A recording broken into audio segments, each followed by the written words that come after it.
ETF index mutual funds నేర్చుకుని stock మార్కెట్లో రాణించాలనుకుంటున్నారా? వెంటనే ఈ నెంబర్కి కాల్ చేయండి.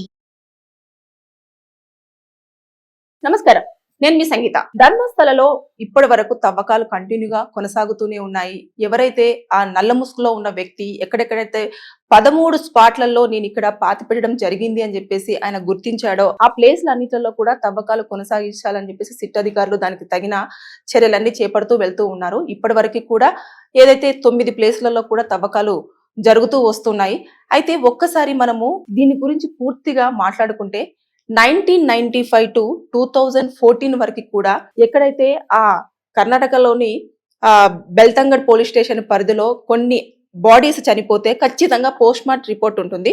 దాంట్లో వ్యక్తికి సంబంధించిన డీటెయిల్స్ కానివ్వండి, అదే అంటే అన్నోన్ బాడీ కానివ్వండి, లేదంటే ఎవరైనా చనిపోయినా కూడా ఎలా చనిపోయారు, ఎందుకు చనిపోయారు, ఏ కారణాల వల్ల చనిపోయారు, వారి పోస్ట్ మార్టం రిపోర్ట్ లో ఏ విధంగా చనిపోయారు అనేది కూడా పూర్తి డీటెయిల్డ్ గా రాసి ఉంటుంది.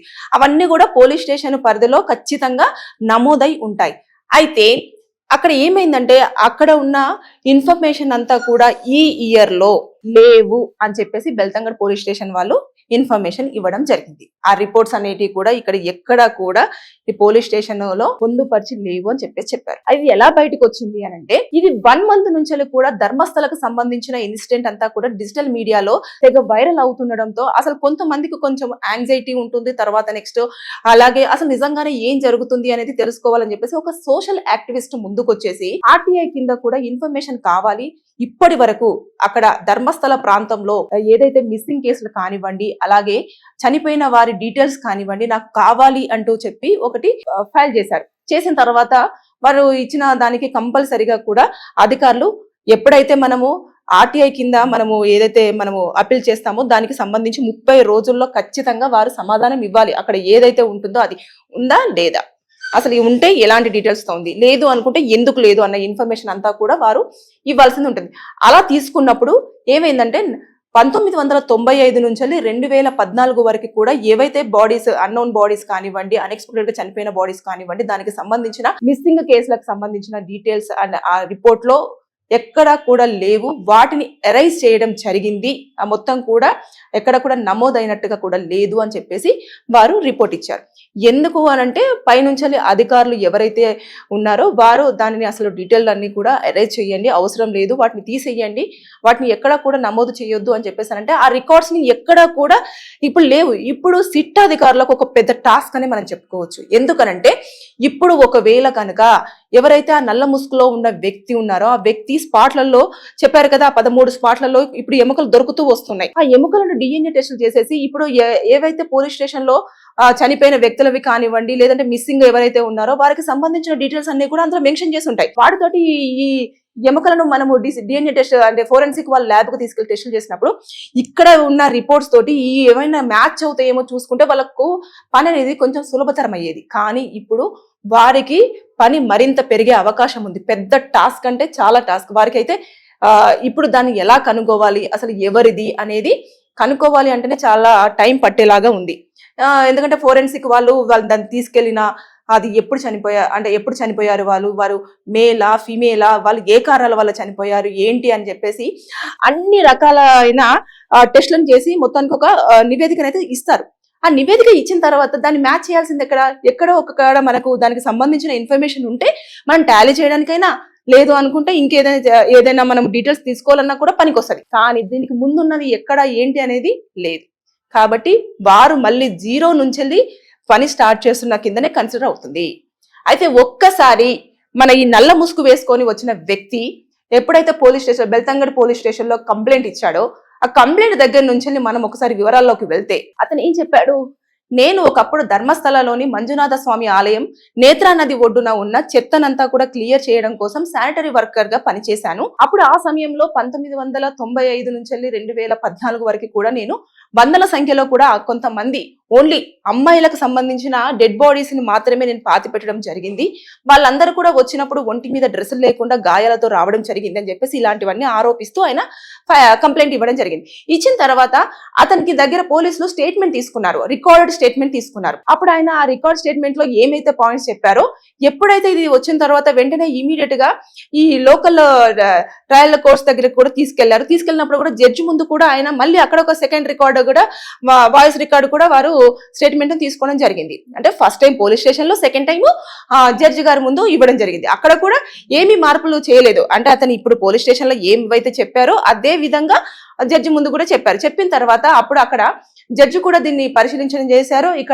ఇంకా అక్కడ ఉన్న సీఎం ఎవరైతే ఉన్నారో సిద్ధరామయ్య గారు, ఆయన ఒక సిట్ను కూడా కమిటీని ఏర్పాటు చేయడం జరిగింది. ఎవరైతే మెయిన్ ఉంటారో వారికి అండర్ లో కూడా ఒక 3 ఆఫీసర్లతో కూడా సిట్ని ఏర్పాటు చేసేసి ఈ ఏదైతే ఉందో ఇతను ఆరోపించిన విధంగా అతన్ని తీసుకెళ్లి అక్కడ ఏ ఏరియాస్ అయితే ఉంటాయో అతను పాతి పెట్టారో అవన్నింటిని కూడా ఒకసారి చెక్ చేసి అక్కడ బాడీస్ ఉన్నాయా లేదా అనేది తెలుసుకోవాలి అని చెప్పేసి కూడా కోర్టు, అదే విధంగా సీఎం గారు కూడా పర్మిషన్ ఇవ్వడం జరిగింది. దాంతో పాటు ఇంకా వీరు కూడా రంగంలోకి దిగారు. దానికి ముందు మళ్ళీ ఒక్కసారి ఇప్పుడు పోలీస్ స్టేషన్ లో అతను ఒక వాయిస్ స్టేట్మెంట్ ఇచ్చారు కదా, జడ్జి గారి ముందు కూడా కోర్టులో ఇచ్చారు కదా, తర్వాత మళ్ళీ సిట్ అధికారులు కూడా అతని దగ్గర నుంచి వాయిస్ స్టేట్మెంట్ తీసుకున్నారు. మూడోసారి తీసుకొని మళ్ళీ ఒకసారి కన్ఫర్మేషన్ తీసుకున్న తర్వాత ఇక ఒక్కసారి మనం సిట్ అధికారులు ఎలా రంగంలోకి దిగారు, డే బై డే ఏం చేశారు అనేది ఒక్కసారి మనం వివరించుకుందాం.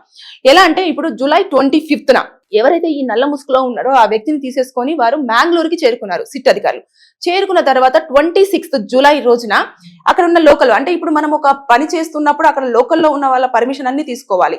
అంటే ఫారెస్ట్ అధికారులది కానివ్వండి, రెవెన్యూ అధికారులది కానివ్వండి, ఇలా ప్రతి వాళ్ళ అధికారులకు సంబంధించిన వాళ్ళ దగ్గర నుంచి కూడా ఇక్కడ మేము ఈ తవ్వకాలు చేపట్టాలనుకుంటున్నాము, ఇక్కడ బాడీస్ ని పాతి పెట్టడం జరిగింది కాబట్టి మేము దీనికంతా అని చెప్పేసి వాళ్ళ పర్మిషన్ మన 2025 జూలై 26న తీసుకున్నారు. తీసుకున్న తర్వాత జూలై 27న రోజున ఈ ఎవరైతే నల్ల ముసుగులో ఉన్నాడో ఆ వ్యక్తితోటి స్పాట్స్ ను ఐడెంటిఫై చేశారు. అంటే ఎక్కడెక్కడ పాతి పెట్టారో స్పాట్స్ చూపించండి అంటే ఒక 13 స్పాట్స్ ని కూడా చూపించారు. ఎక్కువగా మోస్ట్లీ అన్ని కూడా నేత్రావతి నది ఒడ్డు పక్కన ఉండడం జరిగింది. అంటే అవి ఎలా ఉన్నాయంటే ఒక 4 అడుగులు 5 అడుగులలో పాతి పెడితే మాత్రం ఖచ్చితంగా ఫ్లడ్స్ ఎక్కువగా వస్తూ ఉంటాయి. వర్షం ఎక్కువగా పడినప్పుడు కంపల్సరీగా ఏదైతే పాతి పెడతారో అది ఇంకా లోపలికి వెళ్లే అవకాశాలు, మట్టి అంతా కూడా లోపలికి వెళ్ళిపోతుంది కాబట్టి లోపలికి వెళ్లే అవకాశాలు ఎక్కువగా ఉంటాయి అని చెప్పేసి చెప్పారు. ఈ నేపథ్యంలో వారు సరే అని చెప్పేసి ఇంకా అంటే వరద ప్రవాహం ఎక్కువగా ఉంటుంది. మీరు చూసారు కదా నేత్రా నదిని ఇప్పుడు ఎక్కువగా చూస్తున్నారు. 1 month నుంచి మనకు ఆ నేత్రా నది పేరు వినిపిస్తూనే ఉంది, మనం చూస్తూనే ఉన్నాం. ఎందుకంటే మంజునాథ స్వామిని దర్శించుకోవడానికి వచ్చిన ప్రతి ఒక్కరు కూడా పుణ్యస్థానాలు అందులోనే చేయడం జరుగుతూ ఉంటుంది. అయితే వారు అలా తవ్వకాలు స్టార్ట్ చేసిన తర్వాత జూలై 27న ఆ నల్ల ముసుగులో ఉన్న వ్యక్తి స్పాట్లను ఐడెంటిఫై చేశారు కదా, అక్కడ ఫస్ట్ స్పాట్ లో తవ్వకాలు జరిగినప్పుడు ఒక రెడ్ కలర్ లో బ్లౌజ్, అలాగే ఒక పాన్ కార్డు, ఒక ఏటీఎం కార్డు దొరకడం జరిగింది. దొరికిన తర్వాత దానిపైన ఉన్న పేరు ఎవరిదైతే ఉందో ఒక మేల్ది అని చెప్పేసి కనుక్కోవడం జరిగింది. ఆ వ్యక్తి కూడా జాండీస్ తో చనిపోయాడు. అతను బెంగళూరుకి చెందిన వ్యక్తి.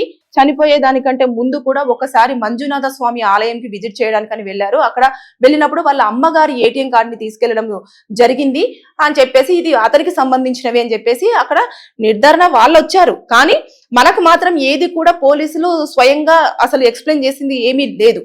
ఇకపోతే అలా చేసిన తర్వాత ఫస్ట్ది అలా అయిపోయింది.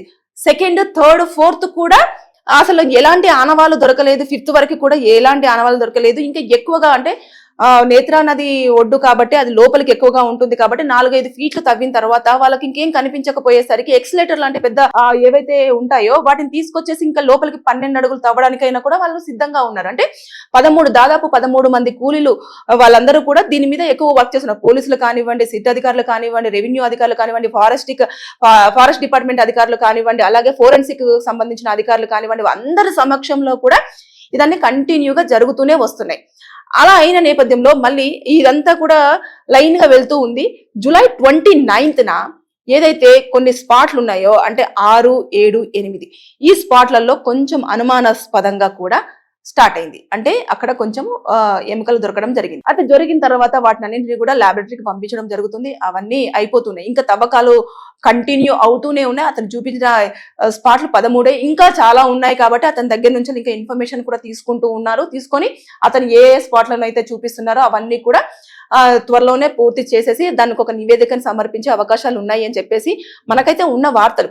కాకపోతే ఇప్పుడు దొరికిన ఎముకలు ఒక 30 ఎముకలకు, అదే విధంగా ఒక 2 అస్థిపంజరాలు ఇలాంటివన్నీ దొరుకుతూ వస్తున్నాయి. కొంచెము బలపడింది. అంటే ఇక్కడ నిజంగానే ఏదో సస్పీషియస్ గా ఏదో జరిగింది అని చెప్పేసి మరి అర్థమవుతుంది. సో అతన్ని ఫస్ట్ ఒక 4-5 రోజులు నమ్మలేదు. ఎందుకనంటే ఇతను చెప్పాడు తవ్వుతున్నాము, ఇక్కడ అనవసరంగా టైం అంతా వేస్ట్ అవుతుందేమో అని చెప్పేసి నమ్మలేదు. కానీ ఎప్పుడైతే ఎముకలు పుర్రెలు దొరకడం స్టార్ట్ అయిందో అప్పటి నుంచి కొంచెం ఇంకా అతను చెప్పింది కూడా కొంచెం వాస్తవమే ఉంటుంది. నైత్రా నది ఒడ్డున కూడా పాతిపెట్టిన శవాలన్నీ కూడా నిజంగానే ఆ ఫ్లడ్స్ ఎక్కువగా 2018లో కూడా ఫ్లడ్స్ ఎక్కువగా వచ్చాయి. అప్పుడు ఏమన్నా నిజంగానే లోపలికి వెళ్ళిపోయాయా లేకపోతే కొట్టుకుపోయాయా అన్న థాట్ లో కూడా అధికారులు ఇప్పుడు ఒక అంచనాకు వచ్చారని చెప్పేసి మనం వింటూ ఉన్నాం. అయితే ఇప్పుడు తీసుకుంటే ఇక సిటీ అధికారులు ఇలా line to line, point to point రావడం జరుగుతుంది. కానీ ఏదైతే ఫోరెన్సిక్ ల్యాబ్ కి వెళ్ళి ఆ ఎముకలను కనుక్కున్నా అన్ని చేసినా కూడా ఇప్పుడు ఏదైతే పోలీస్ స్టేషన్ లో మిస్సింగ్ కేసులకు ఉన్న సంబంధించిన రిపోర్ట్ కానివ్వండి, అలాగే అక్కడ ఎవరైతే అనాథ శవాలు కానివ్వండి, లేదు అనుకుంటే కొన్ని యాక్సిడెంట్ కేసులు కానివ్వండి, లేదు అనుకుంటే కొంతమంది సూసైడ్ చేసుకున్నవి కానివ్వండి, ఏవైనా సరే ఆ ఇయర్ లో పర్టికులర్ ఇయర్ అయిన 1995 to 2014 వరకున్న చనిపోయినవి కానివ్వండి, మిస్సింగ్ కేసులు కానివ్వండి, ఏవీ లేకుండా రిపోర్ట్స్ అన్ని కూడా క్లియర్ గా మాయమైపోయినాయి. ఇలాంటి టైంలో అంటే ఇక్కడ ఏదో జరుగుతుంది అని చెప్పేసి మనకు అనుమానాలు రేకించడానికే కదా ఇదంతా జరిగినట్టుగా అనిపిస్తుంది. అంటే చాలా మంది ఇదే డౌట్ వ్యక్తం చేస్తున్నారు. ఆ పర్సన్ ఎవరైతే సోషల్ యాక్టివిస్ట్ ఉన్నారో అతని వేసిన ఆర్టీఐకి ఇచ్చిన ఇన్ఫర్మేషన్ ప్రకారంగా అంటే అక్కడ ఏదో జరుగుతుంది అనేది మనకు ఒక హింట్ అయితే వచ్చింది. అంటే అధికారులు ఇంకా ముందుకు వెళ్తూ ఉంటే కొద్దీ వాళ్ళకి ఇంకా కొన్ని కొత్త విషయాలు తెలియడం కానివ్వండి, ఇవన్నీ కూడా చేస్తున్నారు. అప్పట్లో కొన్ని ఇప్పుడు ఏవైతే పాతి పెట్టారో అమ్మాయిల బాడీస్ అని చెప్పేసి అంటున్నారు కదా, అన్ని ఆ పాతి పెట్టేటప్పుడు కూడా అప్పుడు అధికారంలో ఉన్న పోలీస్ ఆఫీసర్ ఒక పర్సన్ కూడా హెల్ప్ చేశారు అని చెప్పేసి మనకు వార్తలు అయితే బయటికి రావడం జరుగుతుంది. అంటే అతని నేతృత్వంలోనే జరిగింది కాబట్టి అక్కడ అందుకని చెప్పేసి కేసులు నమోదు అవ్వలేదు. ఒకవేళ అయినా కూడా అధికారులు పైనుంచి వెళ్ళి వాటిని తీసేయాలి అని చెప్పేసి ఇచ్చిన ఆర్డర్స్ ప్రకారమే వాటిని ఎలాంటి రిపోర్ట్స్ నోట్ చేసుకోవడం కానివ్వండి, సిస్టమ్ లో ఎంటర్ చేయడం కానివ్వండి జరగలేదు అని చెప్పేసి. అంటే బేసిక్ గా పోలీస్ స్టేషన్ లో ఏది ఉన్నా కూడా ఒకప్పుడు అంటే రాసి పెట్టి మూలన ఫైల్స్ పెట్టే వాళ్ళేమో, ఇప్పుడు మొత్తం కూడా సిస్టమ్ లో మొత్తం ఎంటర్ చేయాల్సి ఉంటుంది. సో 1995 to 2014 వరకు వదిలేసినా కూడా ఇప్పుడైతే మనము చూసుకుంటే అన్ని సిస్టమ్ లోనే ఉంటాయి. అప్పుడైతే రిపోర్ట్స్ అన్ని కూడా రాసి ఉంటుంది. ఒక అప్లికేషన్ ఫామ్, వాళ్ళ డీటెయిల్స్ ప్లస్ తర్వాత ఎలా ఉంటుంది, హాస్పిటల్ నుంచి తీసుకున్న పోస్ట్ మార్టం రిపోర్ట్ అన్ని కూడా అటాచ్ చేసేసి అక్కడ పెడతారు. ఎప్పుడైనా మనకు ఏదైనా కేసుకు సంబంధించిన రిలేటెడ్ గా మనకి ఇన్ఫర్మేషన్ కావాలి అనుకున్నప్పుడు దానికి సంబంధించిన డీటెయిల్స్ అన్ని మనం అక్కడ నుంచి తీసుకోవడం జరుగుతుంది. కానీ ఇప్పుడు ఈ కేసు ఇంకా క్రిటికల్ గా మారే అవకాశాలు ఉంది. అంటే ధర్మస్థలిలో ఏం జరిగినా కూడా బయటికి రావద్దు అన్న నేపథ్యంలోనే ఇలాంటివన్నీ జరిగాయి అని చెప్పేసి వార్తలు ఇప్పుడు మళ్ళీ తెర మీదకి రావడం జరుగుతుంది. అంటే ఏదేమైనా సరే ఇంకా ముందు ఇంకా ఏం వినబోతామో ఏం చూడబోతామో అని చెప్పేసి చాలా మంది కూడా ఫింగర్స్ క్రాస్ చేసుకొని ఉండడం జరిగింది. ఏదేమైనా సరే కానీ ఇక్కడ మాత్రం ధర్మస్థల పెద్ద హాట్ టాపిక్ గానే ఒక నెల రోజుల నుంచి వెళ్ళి సోషల్ మీడియాలో తెగ వినిపిస్తూనే ఉంది. ఇంకా రాను తవ్వకాలు జరుపుతున్న కొద్దీ ఏదైతే నల్ల ముసుగు వేసుకున్న వ్యక్తి ఎవరైతే ఉన్నారో ఆయన చాలా కాన్ఫిడెంట్ గా చాలా క్లియర్ గా ఉన్నాడు. అంటే ఎంతమంది ఎన్ని చెప్తున్నా సరే అసలు నిజంగానే ఉన్నాయా లేదని ఒక అనుమానాలు వ్యక్తం చేస్తున్నా, లేదు అంటే ఇతను ఏమైనా నిజంగానే పిచ్చోడా అని చెప్పేసి చూస్తున్నా కూడా అతను మాత్రం చాలా క్లియర్ గా చాలా క్లారిటీగా ఇక్కడ అని చెప్పేసి చాలా నీట్ గా కూల్ గా చెప్పడం జరుగుతుంది. అంటే ఎవరైనా ఏమన్నా అనుకోండి, నేను చేసిన పనిని నేను దానికి ఒక సొల్యూషన్ తీసుకురావాలనుకుంటున్నాను, నేను పడ్డ గిల్టీనెస్ ని ఖచ్చితంగా తీసేసుకోవాలనుకుంటున్నాను అని చెప్పేసి అన్న ఒక థాట్ లోనే ఉండి ఆయన మాత్రం అధికారులకు సహకరిస్తున్నారు. అధికారులు కూడా అతను చెప్పిన దాని ప్రకారంగానే అతని అండర్ లోనే ప్లస్ తర్వాత ఇంతమంది అధికారులందరూ కలిసి అక్కడ తవ్వకాలు జరుపుతున్నారు. ఇంకా రాను రోజుల్లో మనం ఎలాంటి వార్తలు వినాల్సి వస్తుందో అక్కడ ధర్మస్థలి గురించి ఇంకా పెద్ద ఎత్తున కూడా మనము చూస్తున్నాం. అక్కడ ప్రజలు కూడా గలము ఒకప్పుడు విప్పారు. సో మంజునాథ స్వామి ఆలయం దగ్గర ఉన్న వాళ్ళు మాత్రం ఇదంతా తప్పు అని కొట్టేస్తుంటే ఆ చుట్టుపక్కల ఉన్న వాళ్ళు, ధర్మస్థలికి చుట్టుపక్కల ఉన్న ప్రాంతాలలో ఉన్న వాళ్ళు మాత్రం ఖచ్చితంగా ఇక్కడ నిజంగానే ఇలాంటివి జరిగాయి, చాలా మంది అడవి ప్రాంతంలో ఉన్న వాళ్ళందరూ కూడా మిస్ అయిపోయారు, అలాగే చనిపోవడం జరిగింది అని చెప్పేసి చెప్తున్నారు. సరే ఇంకా కొన్ని రోజులు వేసి చూస్తే ఎవరైతే ఎస్ఐటి ఉన్నారో వాళ్ళందరూ కూడా ఒక నివేదికను సమర్పించడానికి అన్ని ఏర్పాట్లు చేసుకుంటున్నారు. ప్లస్ తర్వాత ఎక్కడొక్కడ ఎముకలు దొరికినవన్నీ కూడా ల్యాబొరేటరీకి పంపించడం కానివ్వండి అవన్నీ చేస్తున్నారు కదా. వారి రిపోర్ట్ మీద ప్లస్ తర్వాత ఇంకా రానున్న రోజుల్లో ఇంకా మనం ధర్మస్థలంలో ఏం జరగబోతుందో అని ఇంకా చూడాల్సిందే అంత తప్పించి ఇంకా మనం ఇలా వస్తుందేమో అని చెప్పేసి ఊహించుకోవడానికి అయితే ఇప్పుడు ప్రస్తుతానికి ఏమీ లేదు. అన్ని వాళ్ళు అధికారులు ఎలా అయితే వెళ్తున్నారో ఏమైతే తీస్తున్నారో అవన్నీ కూడా మనకు ఎప్పటికప్పుడు మీడియా వాళ్ళు కూడా అందజేస్తూ ఉన్నారు. ప్లస్ తర్వాత అక్కడ ఇన్ఫర్మేషన్ అంతా కూడా అధికారులు మాత్రం ఒక్కటి కూడా బయటికి పాస్ చేయట్లేదు. రీజన్ ఏంటంటే వాళ్ళు అన్ని క్లియర్ గా ఉన్న తర్వాత వాళ్ళకు ఒక స్ట్రిక్ట్ ఇన్స్ట్రక్షన్ కూడా ఉంది. ఏంటంటే మొత్తం పూర్తి స్థాయిలో నివేదిక వచ్చిన తర్వాత అది కంపల్సరిగా కోర్టులో ప్రొడ్యూస్ చేయాలి, తర్వాత సీఎం గారి దృష్టికి తీసుకెళ్లాలి. కాబట్టి వారు మాత్రం మీడియా ముందుకు రావడం కానివ్వండి, మీడియాకి ఇలా వచ్చింది అలా వచ్చింది అని చెప్పేసి చెప్పడం కానివ్వండి ఎక్కడ చేయట్లేదు. అది మనము ఇన్నర్ గా తెలుసుకొని మనం అక్కడ చూస్తున్న దాని ప్రకారంగానే ఓపెన్ గానే మొత్తం తవ్వకాలు జరుగుతున్నాయి కాబట్టి దూర ప్రాంతాల నుంచి చూసి దాన్ని అనౌన్స్ చేస్తున్నారే తప్పించి అధికారులు నిజంగానే ఇలా దొరికింది, ఇలా జరిగింది, ఇలా చేస్తున్నాము, ఇక్కడికి వెళ్తున్నాము ఇదంతా ఏమీ లేదు. సో అధికారులు మాత్రం చాలా వర్షాలు వస్తున్నా ఏం వస్తున్నా సరే వారికి ఇచ్చిన ఇన్ టైంలో కంపల్సరిగా ఈ ధర్మస్థలికి కేసుకు సంబంధించిన దాన్ని వాళ్ళు ఎలాగైనా సరే ఛేదించాలన్న దాంట్లోనే ఉన్నారు. సో సిట్ అధికారుల యొక్క నివేదిక ఎప్పుడు రాబోతుందో, లేకపోతే ఇంకా తవ్వకాలు ఇంకెంత వందల సంఖ్యలో అంటున్నారు కాబట్టి ఇంకేం ప్లేసెస్ ఆయన ఐడెంటిఫై చేస్తాడో ఇవన్నీ వేచి చూడాల్సిందే. Thank you.